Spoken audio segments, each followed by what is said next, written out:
एक छोटे से गांव में रामलाल नाम का एक किसान रहता था। उसके पास सिर्फ 2 बीघा जमीन थी, जो खेती के लिए बहुत कम थी। परिवार में पत्नी, 2 बच्चे और बूढ़ी माँ थी।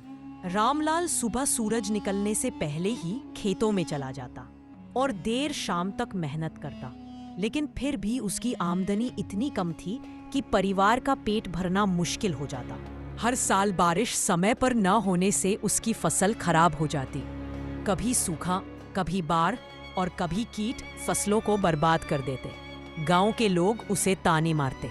रामलाल, इतनी मेहनत करके क्या मिलेगा? शहर जाओ और मजदूरी करो। लेकिन रामलाल का मानना था कि जमीन से बड़ा कोई धन नहीं। वह कहता, मेरी यही जमीन मेरी माँ है, इसे छोड़कर नहीं जाऊंगा। एक दिन रामलाल गांव के पास कृषि विभाग द्वारा आयोजित किसान मेले में गया।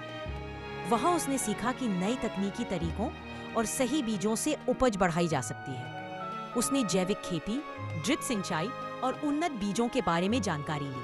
हालांकि उसके पास पैसे नहीं थे, लेकिन उसने अपनी पुरानी बैलगाड़ी बेचकर नए बीज खरीदे और धीरे धीरे तकनीक अपनाई। गांव वाले हंसते हुए कहते, रामलाल पागल हो गया है, ये सब किताबों की बातें खेत में कहाँ काम आएंगी। रामलाल ने किसी की बात नहीं सुनी। उसने दिन रात खेतों में मेहनत की, मिट्टी की जांच करवाई और फसल को सही तरीके से पानी और खाद दी। जब कटाई का समय आया तो गांव वाले हैरान रह गए। जहां बाकी खेतों में साधारण उपज हुई, वहीं रामलाल के खेत में दोगुनी फसल हुई। यह देखकर सबकी आंखें खुल गईं। रामलाल ने अपनी उपज अच्छे दामों पर बेची और कर्ज भी चुका दिया। अगले साल उसने और किसानों को भी यह तकनीक सिखाई। धीरे धीरे उसका गांव आधुनिक खेती का उदाहरण बन गया। कुछ साल बाद रामलाल का गांव इतना तरक्की कर गया कि आसपास के गांवों के लोग भी उनसे खेती सीखने आने लगे। सरकार ने भी उनके गांव को आदर्श कृषि गांव घोषित कर दिया।